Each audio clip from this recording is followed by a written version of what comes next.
शहर में हर तरफ खामोशी थी। उसी बीच पुरानी रोड में एक लड़का बड़ी तेजी से चल रहा था और ये वही लड़का था जिसने सुहानी को साए से बचाया था।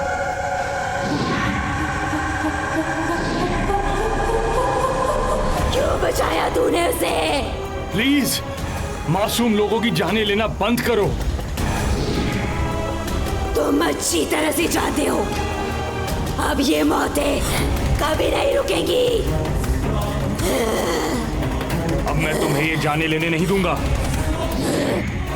तुमने पहले भी कोशिश की थी, लेकिन होता वही है जो मैं चाहती हूँ। रात के सन्नाटे में शिमला की वो पुरानी सड़क जो विशिंग वेल के करीब से गुजरती थी, वहाँ जाना सख्त मना था। इसके बावजूद तकरीबन 19 साल की एक लड़की अकेली उस सुनसान रास्ते पर चली जा रही थी। ये रास्ता इतना सुनसान क्यों है? लगता है उस ऑटो वाले ने ना सही कहा था, इतनी रात को अकेले यहाँ नहीं आना चाहिए था।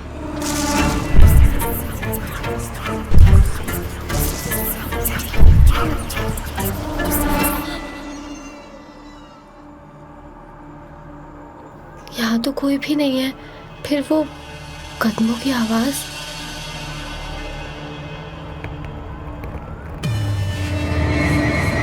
सुहानी, ये आवाज कैसी थी? मेरा नाम किसने लिया?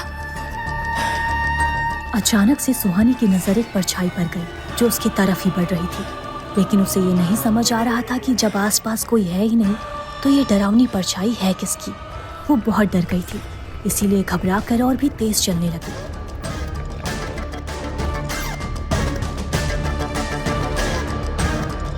लेकिन जितनी तेजी से सुहानी चल रही थी, वो डरावनी औरत की परछाई उसे पकड़ने के लिए और भी तेजी से उसका पीछा करने लगी। वो साया उसे पकड़ने ही वाला था कि तभी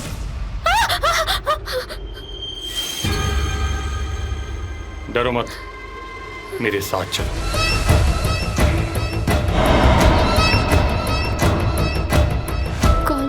कौन है आप? चुपचाप मेरे साथ चलती रहो। इसके छूते ही वो डरावनी औरत की परछाई वो कहाँ गायब हो गई?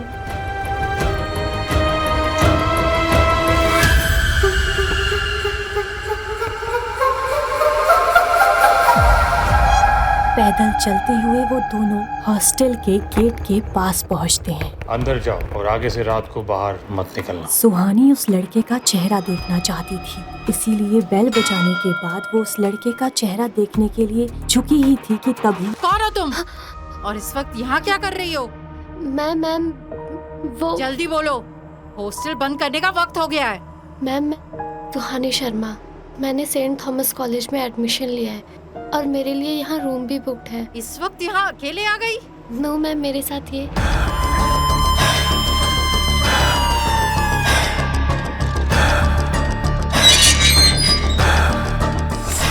किसे ढूंढ रही हो तुम? जिसके साथ मैं यहाँ आई हूँ, अभी तो यहीं था। यहाँ तो कोई नहीं है। जब मैं यहाँ आई तो तुम अकेली खड़ी थी। देखो काफी देर हो चुकी है, अंदर आ जाओ। और याद रहे, रात के 8 बजे के बाद हॉस्टल से बाहर जाना मना है। आओ मैं तुम्हें तुम्हारा कमरा दिखा दूं। कौन था वो लड़का? क्या कोई था जो छुपकर सुहानी के ऊपर अपनी नजर रख रहा था? हॉस्टल की वार्डन काफी स्ट्रिक्ट थी, उनसे हॉस्टल की सभी लड़कियां डरती थी।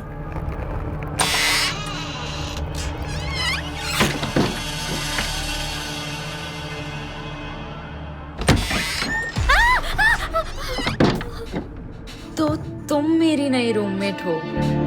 हाय, आई एम निशा। हाय, सुहानी शर्मा। तुम इस वक्त यहाँ आई हो और तुम किस रास्ते से आई हो? पुराने रोड से। और तुम अभी तक जिंदा हो? क्या बात है? तुम ऐसा क्यों कह रही हो? क्योंकि वो बहुत डेंजरस रास्ता है। आज तुम लकी थी, लेकिन हमेशा नहीं होगी। दोबारा रात को कभी उस रास्ते से मत जाना। क्यों? ऐसा क्या है वहाँ? उस रोड के पास एक कुआं है जिसे विशिंग वेल कहते हैं। यहाँ के लोगों का मानना है कि वो जगह हॉन्टेड है। क्या सच में ऐसा है? मुझे नहीं पता, लेकिन लोग ऐसा कहते हैं। पर एक बात तो है कि लगभग रोज सुबह वहाँ किसी न किसी की लाश जरूर मिलती है। यहाँ की पुलिस भी रात को वहाँ जाने से डरती है। क्या तुम्हें भी डर लगता है वहां जाने से?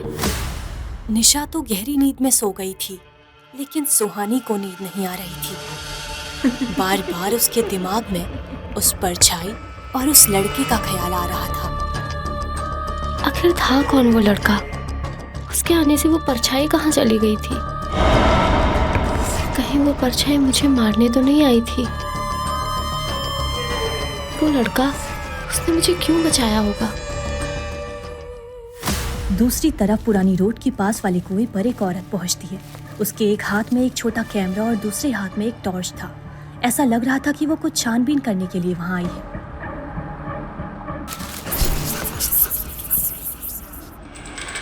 यहाँ तो कोई भी नहीं है।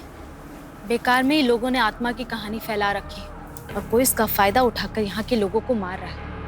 पता नहीं क्या मिलता है लोगों को ऐसी झूठी खबर फैलाते हुए। ये कहानी झूठी नहीं है।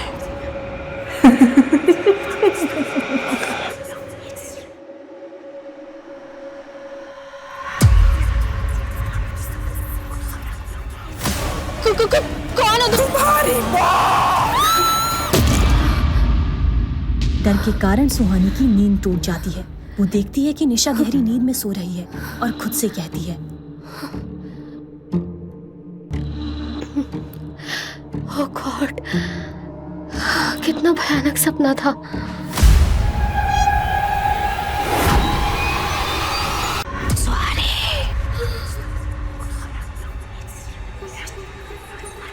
ये आवाज, क्या हो रहा है मेरे साथ? शायद मेरा वहम था। जब सुहानी देखती है कि वो अपने बेड पर ही है, फिर से सो जाती है। अगले दिन सुहानी और निशा तैयार होकर एक साथ ही कॉलेज के लिए निकलते हैं। तभी रिसेप्शन के पास से गुजरते हुए सुहानी और निशा को कुछ सुनाई देता है। मर्डर?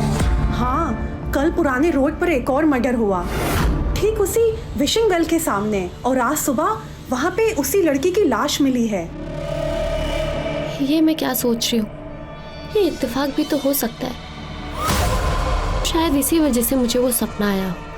और वैसे भी निशा ने तो कहा था कि विशिंग वेल के आसपास अक्सर ही लोगों की लाशें मिलती हैं। क्या हुआ? सुना तूने? इधर आ। बाय द वे, आज वहाँ किसकी लाश मिली? ये लाश किसी जर्नलिस्ट की। वो कल रात को इन्वेस्टिगेशन के लिए पुराने रोड पर गई थी ना। सपने में वो लड़की एक जर्नलिस्ट ही लग रही थी। नहीं, ये सब मेरा वहम है। क्या हो रहा है यहाँ? चलो, कॉलेज का वक्त हो रहा है। देखा कितनी लकी हो तुम, वरना वो लाश तुम्हारी भी हो सकती थी। एग्जैक्टली। कल रात उस लड़के ने मेरी मदद नहीं की होती ना, तो शायद लाश मेरी ही होती। हाँ? कौन सा लड़का? निशा का सवाल सुन सुहानी थोड़ा संकोच करती है। वो निशा को इस बारे में बताना नहीं चाहती थी। क्या बात है, कल रात जंगल में तुम्हें कोई हीरो मिल गया? दिखता कैसा था? हैंडसम था। तुमने मुझे बताया क्यों नहीं? कुछ भी। अब चले कॉलेज। गलत बात है। आप फिर निशा सुहानी को और परेशान नहीं करती और वो दोनों कॉलेज के लिए निकल जाते हैं। लेकिन कॉलेज की ओर जाते समय सुहानी को ऐसा लगता है कि जैसे कोई छुपकर उसे देख रहा है। सुहानी, क्या हुआ? चल। हिमालय की वादियों में सेंट थॉमस कॉलेज बहुत खूबसूरत जगह पर था। ये कॉलेज हिमाचल प्रदेश का सबसे बड़ा कॉलेज है। यहाँ के स्टूडेंट्स या तो बहुत अमीर होते थे या बहुत इंटेलिजेंट। निशा बहुत अमीर थी और सुहानी इंटेलिजेंट, इसीलिए सुहानी को यहाँ एडमिशन मिल पाया था। वो आगे चलकर एक IAS ऑफिसर बनना चाहती थी। हाय हाय ब्यूटीफुल। विवेक, कहाँ थे तुम? कब से तुम्हारा वेट कर रही हूँ। तुम्हें पता है उस विशिंग वेल के पास कल रात फिर से मौत हो गई किसी की। तो हॉस्टल में बहुत सारी गॉसिप्स चल रही थी तो लेट हो गया। निशा और विवेक आपस में बातें करने लगते हैं। विवेक से बात करने के चक्कर में निशा सुहानी के बारे में तो भूल ही गई थी। सुहानी वहीं खामोशी से खड़ी थी।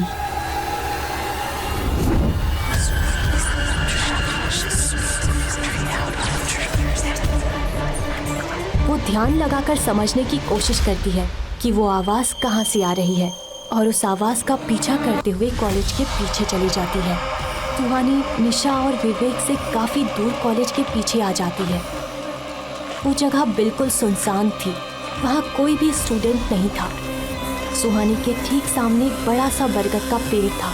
उस पेड़ के इर्द गिर्द लाल धागे बंधे हुए थे, जिसे सुहानी बड़े गौर से देख रही थी। सुहानी को ऐसा लग रहा था जैसे वो आवाज़ इस पेड़ से ही आ रही है। बरगद के पेड़ के पास पहुंचते ही उस पेड़ का वातावरण पूरी तरह से बदल जाता है।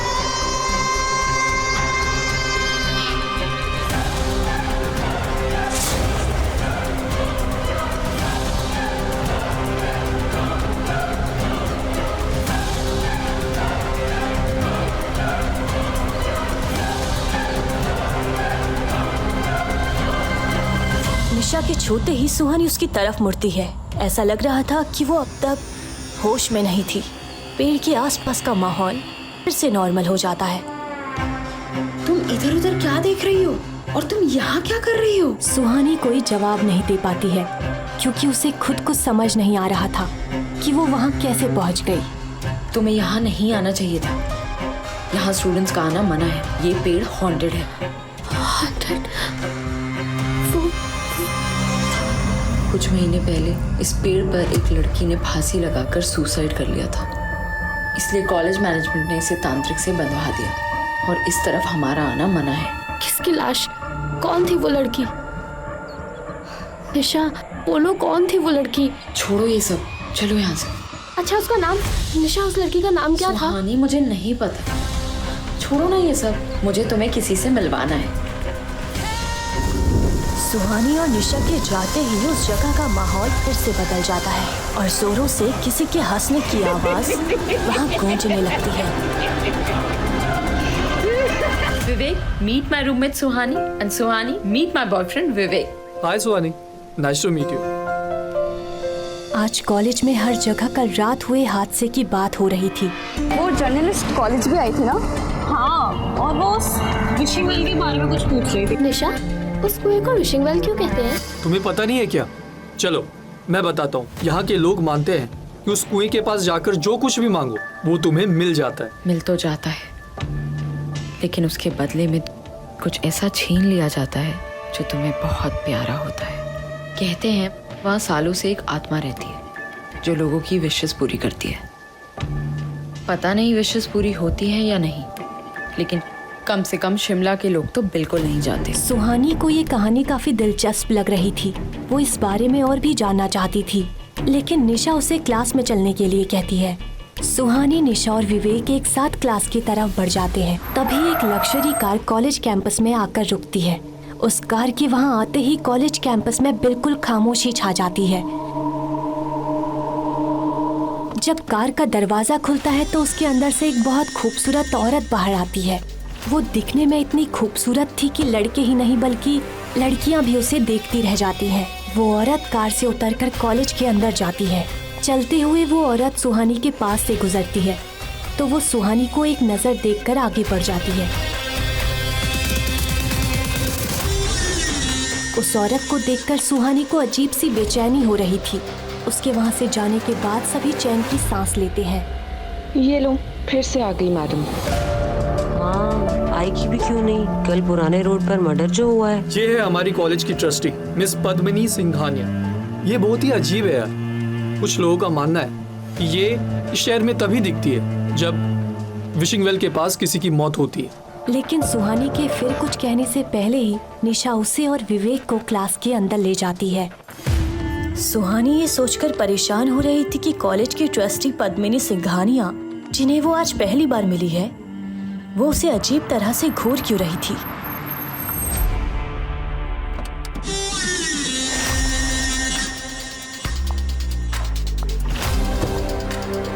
बेवजह अनजानी चीजों को नहीं छेड़ना चाहिए। कभी कभी इसकी बहुत बड़ी कीमत चुकानी पड़ती है।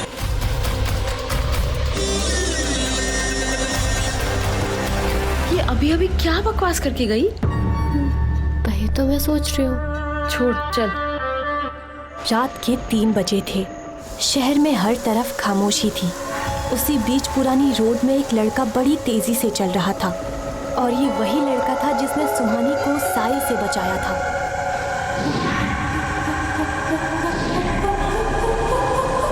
क्यों बचाया तूने उसे?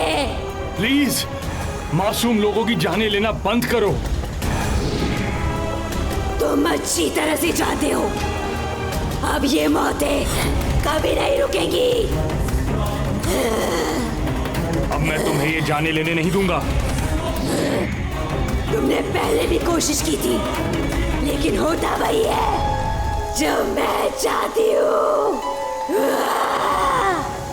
कौन है वो लड़की जिसे बचाने के लिए तू मेरे खिलाफ चला गया था? युवराज साई के गुस्से से वाकिफ था, इसलिए वो चुपचाप वहां से जाने के लिए मुड़ा। तुम कितनी भी कोशिश कर लो अब वो मेरी नजर में आ चुकी है। कब तक बचाओगे उसे?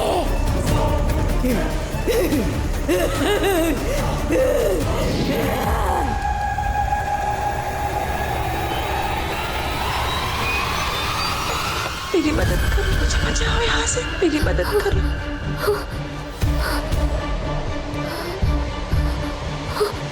ये आवाज, क्या मैं फिर से सपना देख रही थी?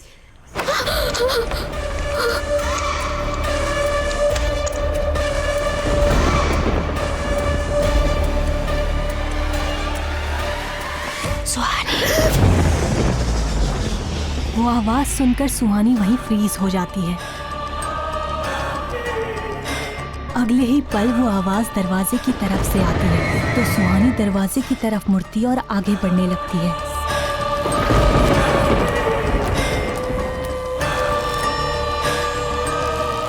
ऐसा लग रहा था जैसे वो आवाज सुहानी को आकर्षित कर रही हो।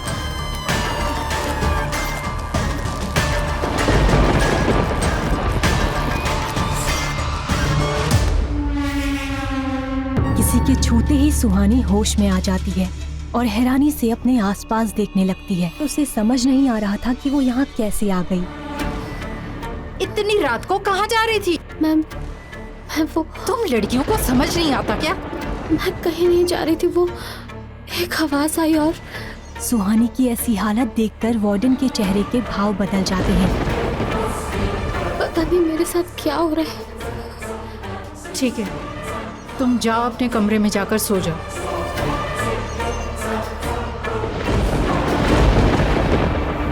कहीं इस लड़की के साथ वही तो नहीं हो रहा जो सृष्टि के साथ हुआ था? कहीं इस लड़की का अंजाम वही तो नहीं होगा जो सृष्टि का हुआ था? इधर सुहानी अपने कमरे में आकर सो जाती है। उसे इस बात का बिल्कुल भी अंदाजा नहीं था कि उसके कमरे की खिड़की के पास कोई खड़ा उसे ही देख रहा था।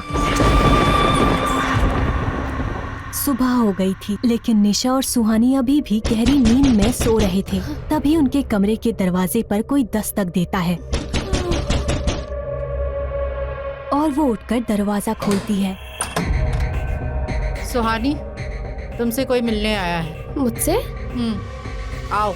वो सोच में पड़ जाती है क्योंकि उसके पहचान का कोई भी इंसान शिमला में नहीं रहता था, तो उससे मिलने कौन आ सकता था? चलो, सोच क्या रही हो? सुहानी भी वार्डन के पीछे पीछे हॉस्टल के गार्डन की तरफ बढ़ने लगती है। वहाँ पुलिस आई हुई थी। पुलिस को देखकर सुहानी चौंक जाती है। सुहानी शर्मा आपका नाम है? Yes sir. कल रात पुराने रोड के पास हमें एक लाश मिली थी और क्राइम लोकेशन के पास हमें ये आईडी कार्ड मिला है। चेक कीजिए, आप ही का है ना? अगर ये आपका है तो वहां पहुंचा कैसे? एक बात बताइए, परसों रात आप कहाँ थी? इंस्पेक्टर की आंखों में सुहानी के लिए शक था, लेकिन वो खुद को संभालते हुए कहती है, परसों रात में उस पुराने रोड से आई थी। शायद तभी आईडी कार्ड वहाँ गिर गया होगा, लेकिन परसों रात में 9:30 बजे हॉस्टल में ही थी। आप चाहे तो मेरी वार्डन मैम से पूछ लीजिए। जी सर, परसों रात 9:30 बजे से ये हॉस्टल में ही थी। परसों रात जब आप आ रही थी तो रास्ते में कुछ अजीब सा नोटिस किया?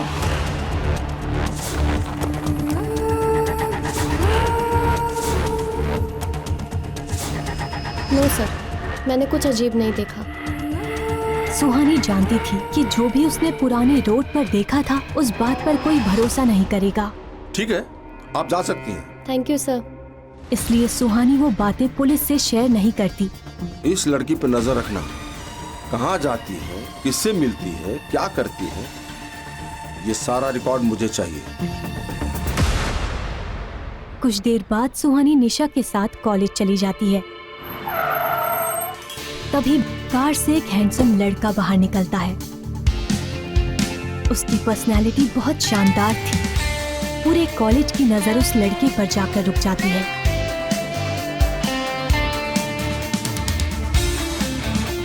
सुहानी, निशा और विवेक भी उसे ही देख रहे थे, लेकिन वो लड़का बिना किसी पर ध्यान दिए सीधे कॉलेज के अंदर चला जाता है। उसके जाने के बाद सारी लड़कियां उसके बारे में बातें करने लगती हैं, लेकिन कोई था जो उस लड़के को देखकर खुश नहीं था। निशा, ये लड़का कौन है? इस पे ध्यान ना दो तो ही अच्छा है। ये हमारे कॉलेज के प्रोफेसर हैं, मिस्टर युवराज दीवान।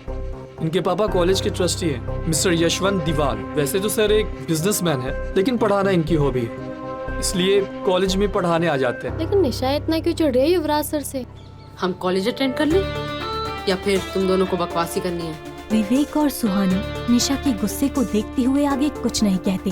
सुहानी अपनी कुछ पर्सनल रीजंस की वजह से 3 महीने लेट कॉलेज आई थी। वो इस बात से बिल्कुल अनजान थी कि 3 महीने पहले यहाँ क्या हुआ था। कुछ ही देर में वहाँ किसी के तेज कदमों की आहट सुनाई देती है। अरे, सब लोग इतने घबरा क्यों गए? अगर तू चाहती है कि तुझे इस कॉलेज से ना निकाला जाए तो अगले 1 घंटे तक ना एकदम चुप रहो, शांत। क्यों? अरे क्यों क्या? अरे क्या तुम? इससे पहले विवेक इस बात का जवाब दे पाता, good morning sir. Ram please. जैसे ही सुहानी युवराज की आवाज सुनती है वो शॉक्ड रह जाती है और आंखें फाड़कर युवराज को देखने लगती है। युवराज सर की आवाज तो बिल्कुल उसी लड़के जैसी है जिसने पुराने रोड पर मुझे उस साई से बचाया था। डरो मत, मेरे साथ चलो। युवराज की हाइट और कद काठी बिल्कुल उस लड़के के जैसी ही थी। लेकिन ऐसा कैसे हो सकता है? युवराज सर आधी रात को उस हॉन्टेड प्लेस पर क्यों जाएंगे? सुहानी यही सब सोच रही थी कि तभी युवराज स्ट्रिक्टली कहता है,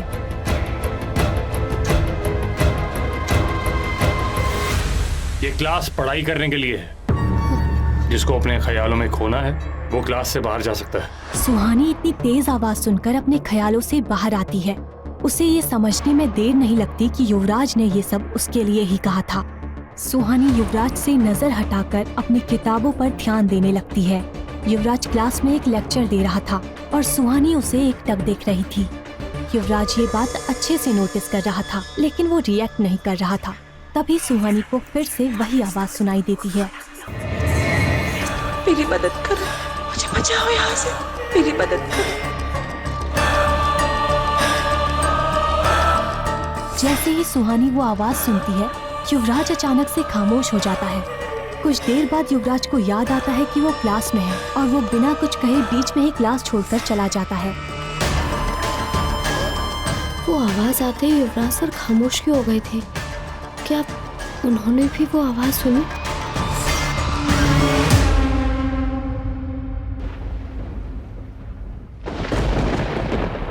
क्या हुआ निशा, तेरा सुबह से इतना मूड ऑफ क्यों है?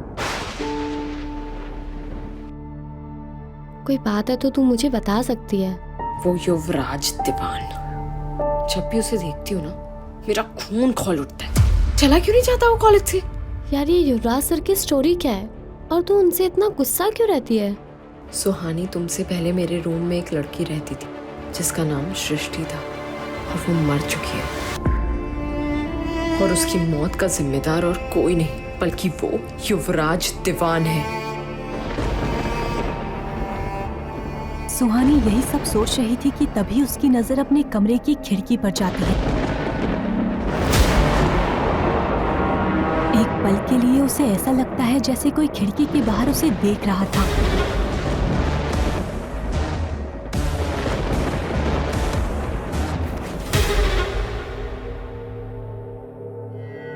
यहाँ तो कोई भी नहीं है।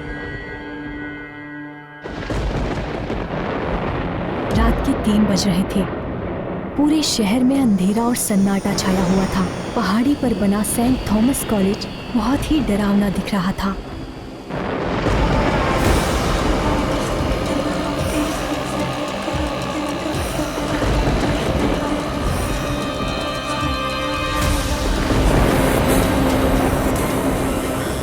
मेरी मदद करो, मुझे निकालो यहाँ से, मेरी मदद करो। तुम कौन हो और तुम यहाँ कैसे फंसी हो?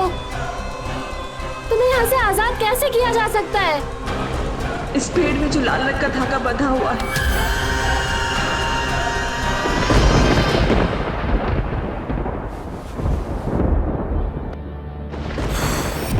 Oh God!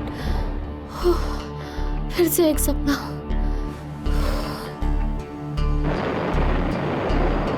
लेकिन सपने में मुझे इफ्रासर क्यों दिखे?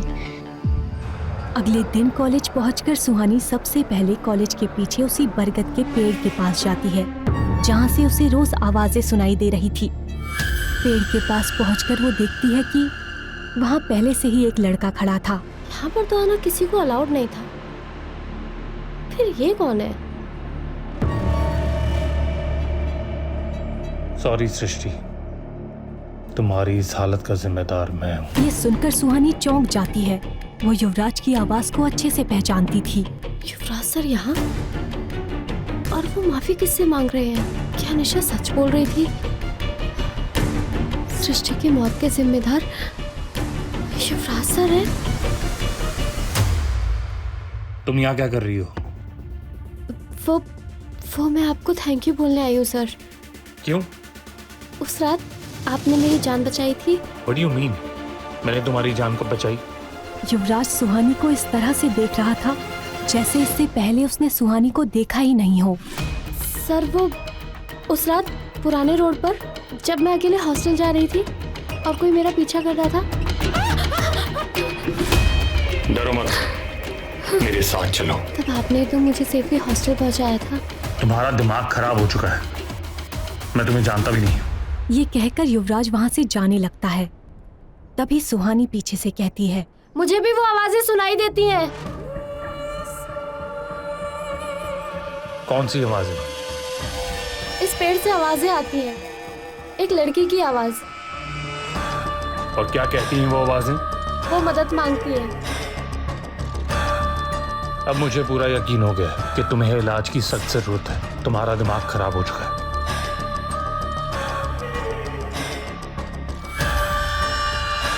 युवराज जानता था कि सुहानी सच कह रही है, लेकिन वो सुहानी के सामने ये एक्सेप्ट नहीं करना चाहता था कि उसे भी वो आवाजें सुनाई देती हैं। और सुहानी को उस रात बचाने वाला भी युवराज ही था। एक बहुत बड़ी वजह थी कि युवराज खुद को हमेशा दूसरों से दूर रखता था। वो वजह क्या थी, ये केवल युवराज ही जानता था। कल रात मुझे सपने में युवराज सर क्यों दिखे? आज भी वो उस बरगद के पेड़ के पास सृष्टि से कुछ तो कह रहे थे। कहीं ऐसा तो नहीं युवराज सर सृष्टि के बारे में कुछ ऐसा जानते हैं जिसे वो सबसे छुपा रहे हैं? शायद विवेक को कुछ पता होगा। हाय। हाय। एक्चुअली ना मुझे तुमसे कुछ बात करनी थी। पूछो ना, क्या पूछना? युवराज सर और सृष्टि, इनकी क्या स्टोरी है? कोई युवराज सर में कुछ ज्यादा ही इंटरेस्टेड लग रहा है। अच्छा ठीक है, गुस्सा मत हो, मैं बताता हूँ। तो सुहानी बात ना करीब 3 महीने पहले की है। 3 महीने पहले निशा और मैंने इस कॉलेज में एडमिशन लिया था।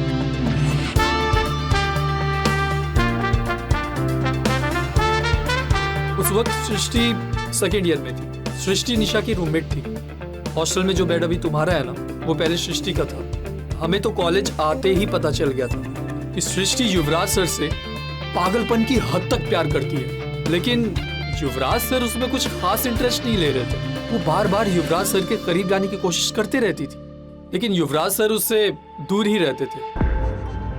फिर पता नहीं यार धीरे धीरे क्या हुआ, उसका ना मेंटल स्टेबिलिटी वो खोने लगा। एक रात हमारी फ्रेशर्स पार्टी थी। यू वॉन्ट बिलीव क्या हुआ, उसने उस पार्टी में युवराज सर को प्रपोज कर दिया।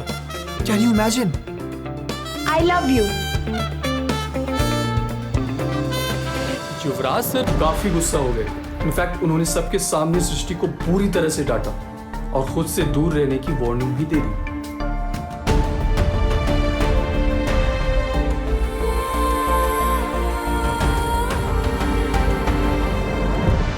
शायद उस इंसिडेंट के बाद सृष्टि कुछ परेशान रहने लगी थी। फिर एक दिन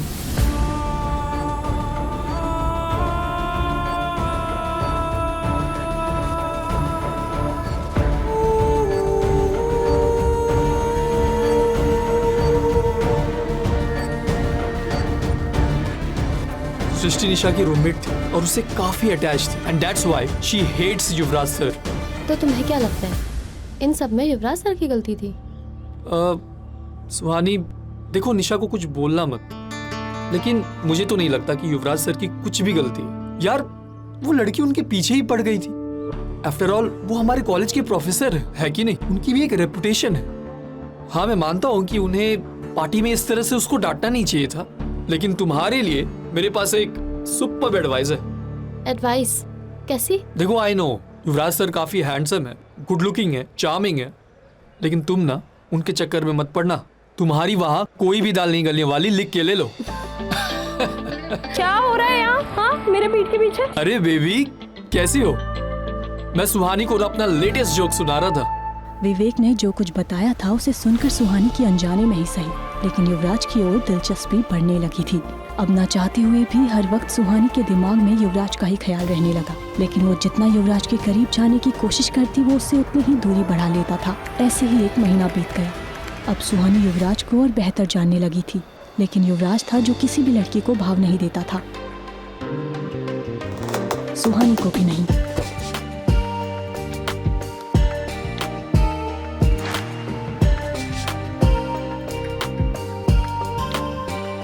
युवराज का यूं हर जगह पीछा करना अब सुहानी की आदत बन गई थी।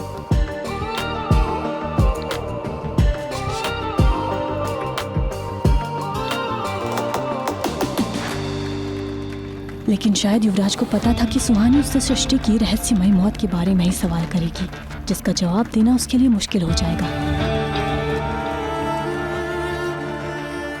लेकिन सुहानी के लिए इसका जवाब जानना बहुत जरूरी था, क्योंकि हर एक रात सुहानी को उस बरगद के पेड़ के ही सपने आते थे और वो डर कर उठ जाती थी। उसके सपने बीच में ही टूटने लगे थे।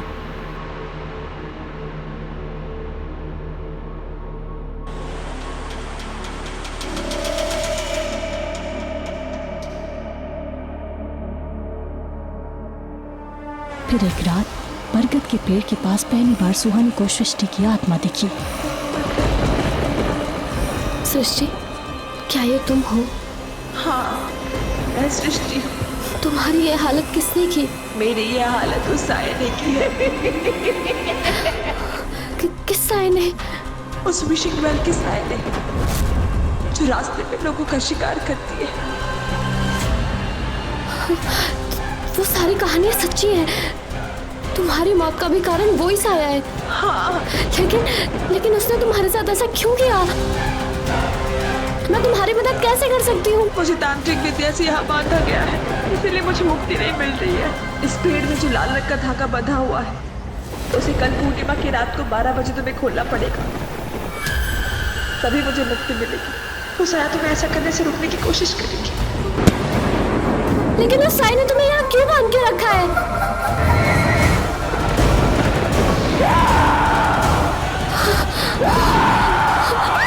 सुहानी डर कर उठती है। वो देखती है कि निशा गहरी नींद में सो रही है। डरावने सपनों के कारण सुहानी रोज रात को परेशान होने लगी थी। क्या ये सिर्फ सपना था, या फिर सचमुच सृष्टि मुझसे कुछ कहना चाहती है? नहीं, आजकल ना मैं कुछ ज्यादा सोच रही हूँ। एक काम करती हूँ, बरगद के पेड़ के पास जाकर फिर से देखती हूँ, शायद कुछ पता चल जाए। अगले दिन कॉलेज पहुंचते ही सुहानी फिर से उस बरगद के पेड़ के पास चली जाती है। युवराज आज भी वहीं खड़ा होकर उस पेड़ की तरफ ही देख रहा था। सुहानी को समझ नहीं आ रहा था कि युवराज उस पेड़ के पास क्यों आता है। लेकिन सृष्टि की मौत की गुत्थी सुलझाने के लिए सुहानी का युवराज से बात करना बहुत जरूरी था, क्योंकि सुहानी के अलावा एक वही था जो सृष्टि को सुन सकता था। Good morning sir.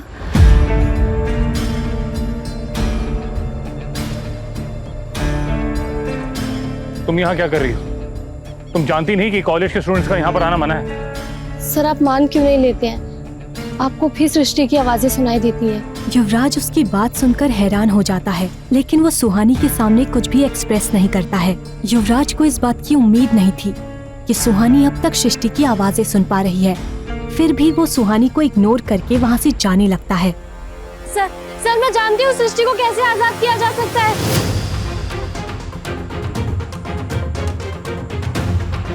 क्या जानती है इस बारे में? युवराज का ऐसा रिएक्शन देखकर सुहानी डर जाती है और उसके मुंह से एक शब्द भी नहीं निकलता। मैंने पूछा तुम क्या जानती हो इस बारे में? आज रात 12 बजे अगर पेड़ पर बंधा ये लाल धागा, इसे खोल देंगे तो सृष्टि हमेशा हमेशा के लिए आजाद हो जाएगी। ये सुनते ही युवराज के होश उड़ जाते हैं और वो खामोश हो जाता है। सुहानी युवराज का ऐसा रिएक्शन देखते हुए कहती है, अब तो आपको मेरी बातों पर बिलीव हो रहा है ना सर? युवराज को सुहानी की बात पर यकीन तो था, लेकिन वो इनकार करते हुए कहता है, मैंने कहा ना कि तुम्हें इलाज की जरूरत है, और अगर तुम्हें अभी भी ये सब सच लगता है तो तुम्हारा पागलपन दूर करने के लिए मैं खुद यहाँ आकर ये धागा खोल दूंगा। युवराज खुद सृष्टि को आजाद कराना चाहता था, लेकिन वो इस खतरनाक काम में सुहानी को शामिल नहीं करना चाहता था। युवराज ने पहले भी कई बार सृष्टि को आजाद कराने की कोशिश की थी, लेकिन हर बार नाकामयाबी ही उसके हाथ आई थी। सृष्टि को आजाद कराने का सही रास्ता वो ढूंढ ही नहीं पाता था, लेकिन अब वो सुहानी के बताए तरीकों को भी एक बार आजमाना चाहता था। वो नहीं जानता था कि ये तरीका काम करेगा या नहीं, लेकिन वो एक और बार कोशिश करना चाहता था। आप कुछ बोल क्यों नहीं रहे हैं सर? मैंने कहा ना कि तुम्हारा ये वहम दूर करने के लिए मैं यहाँ खुद आकर धागा खोल दूंगा। इसकी कोई जरूरत नहीं है सर। अगर आपको लगता है ये वहम मेरा है तो ये धागा भी मैं ही खोलूंगी। युवराज समझ जाता है कि सुहानी मानने वाली नहीं है। ठीक है, तुम रात को यहाँ पर आकर धागा खोल सकती हो, लेकिन तभी जब मैं तुम्हारे साथ रहूंगा। तुम इस कॉलेज की स्टूडेंट हो और यहाँ पर कई मौतें हो चुकी हैं। मैं नहीं चाहता किसी और स्टूडेंट के साथ ऐसा कोई एक्सीडेंट हो। सुहानी को युवराज के लिए उसका कंसर्न अच्छा लगने लगा था, लेकिन फिलहाल वो बस पेड़ में बंधी मूली को खोलने के बारे में सोचते हुए कहती है, काश सृष्टि ने कभी सुसाइड नहीं किया होता। सुसाइड नहीं किया था। क्या?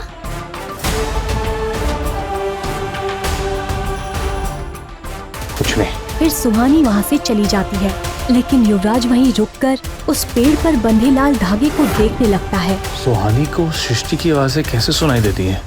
शाम के वक्त क्लास खत्म होने के बाद सुहानी और निशा वापस हॉस्टल की तरफ जा रहे थे। वो दोनों रोड पर ही चल रहे थे। तभी निशा किसी को देखकर रुक जाती है। क्या हुआ? अचानक से रुक क्यों गई? सवाल बंद करो, मेरे पीछे पीछे आ। Excuse me miss, excuse me. वो लगभग 35 साल की एक औरत थी और देखने में वो कोई जर्नलिस्ट लग रही थी। मैम आप वही जर्नलिस्ट हो ना जो सृष्टि के सुसाइड केस को कवर करने हमारे कॉलेज आए थे? और ये जर्नलिस्ट मेरी आप ही की दोस्त है ना, जिनका विशिंग वेल के पास मर्डर हुआ है?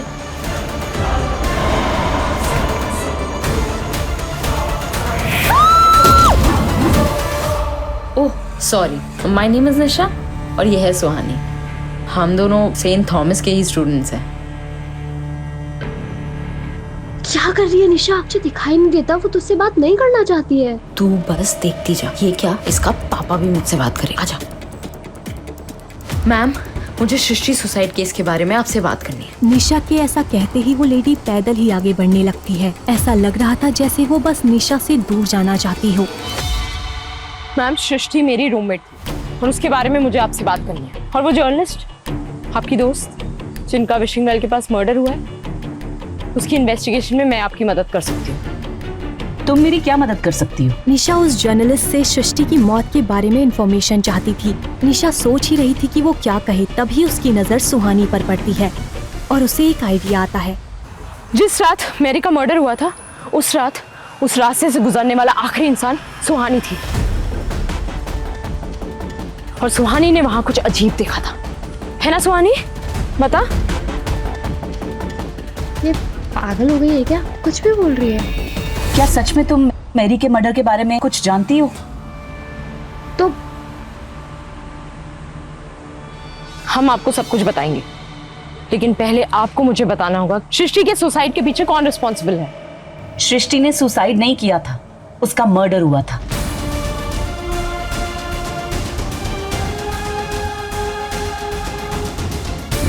मुझे बचाओ! मुझे बचाओ! मुझे बचाओ! सृष्टि की बॉडी पे जो इंजरीज मिली हैं, उनसे साफ पता चलता है कि किसी ने उसे जबरदस्ती फांसी पर लटकाया था।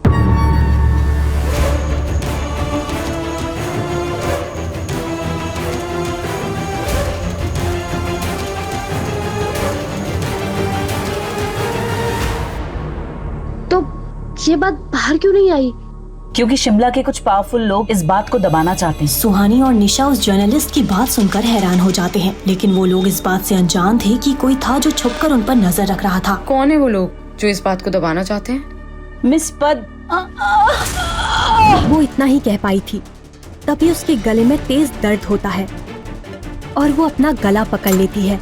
इससे पहले निशा और सुहानी कुछ समझ पाते, सीमा बेहोश होकर जमीन पर गिर जाती है। फिर निशा और सुहानी सीमा को हॉस्पिटल ले जाकर उसे एडमिट करते हैं और उसकी फैमिली को इन्फॉर्म करते हैं। थोड़ी देर बाद सीमा की माँ हॉस्पिटल आती है।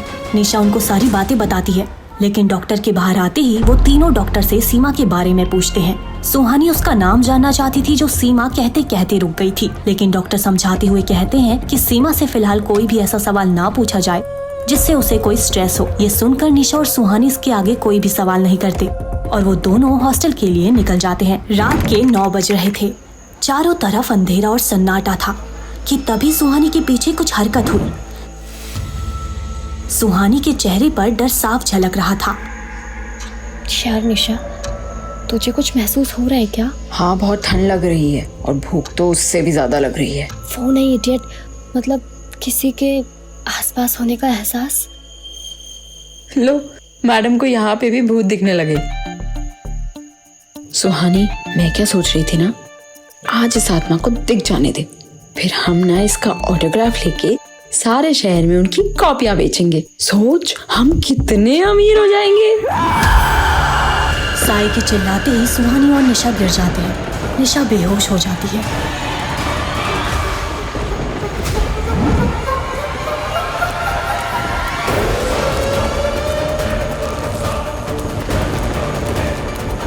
साया ने अपनी शक्तियों से सुहानी को पूरी तरह बांध दिया था। सुहानी को दर्द तो बहुत हो रहा था, लेकिन वो चीख नहीं पा रही थी। ऐसा लग रहा था कि वो साया सुहानी की जान लेकर ही छोड़ेगी।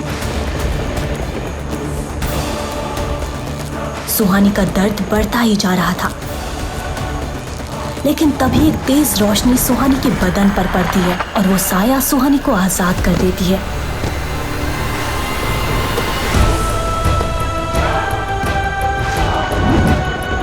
तुम ठीक हो? सर, वो साया। हाँ, मैंने देखा। तुम ऐसे ही लेटी रहोगी या उठोगी भी? युवराज का यूं बार बार उसे बचाना सुहानी को अच्छा लगने लगा था।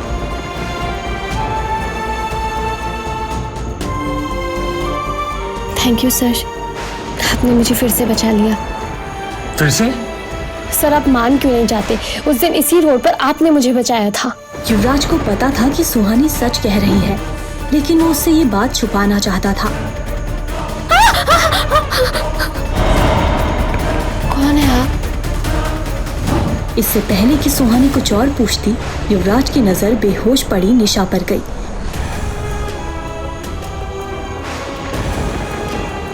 इसकी सांसें धीमी हो रही हैं। इसे बचाने का एक ही तरीका है। युवराज जानता था कि विशिंग वेल के पास वाली रोड पर और रुकना सही नहीं होगा, इसीलिए वो निशा को अपनी गोद में उठाकर वहाँ से तुरंत निकल जाता है।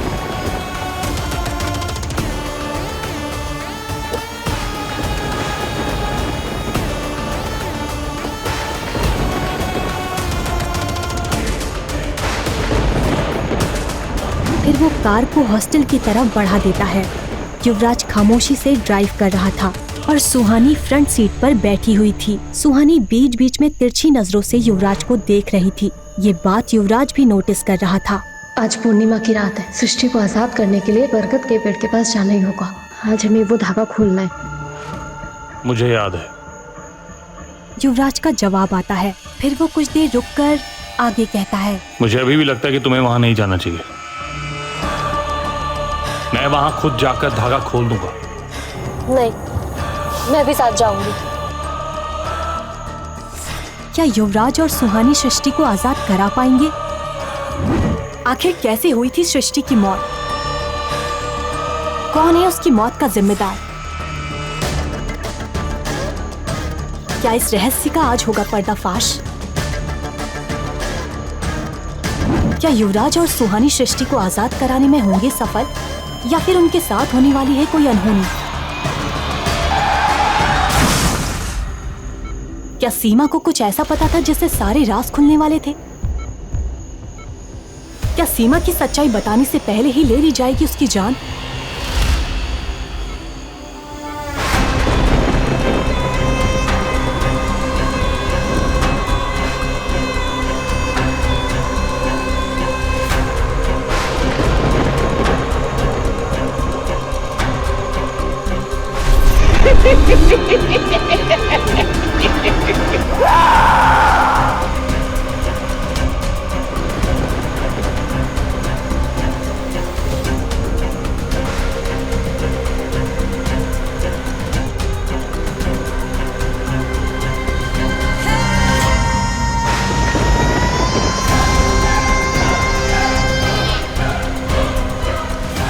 क्या सुहानी और युवराज पेड़ पर बंधे लाल धागे को खोलने के बाद सृष्टि को बचा पाएंगे, या फिर उस साये के चक्रव्यूह में बुरी तरह फंस जाएंगे?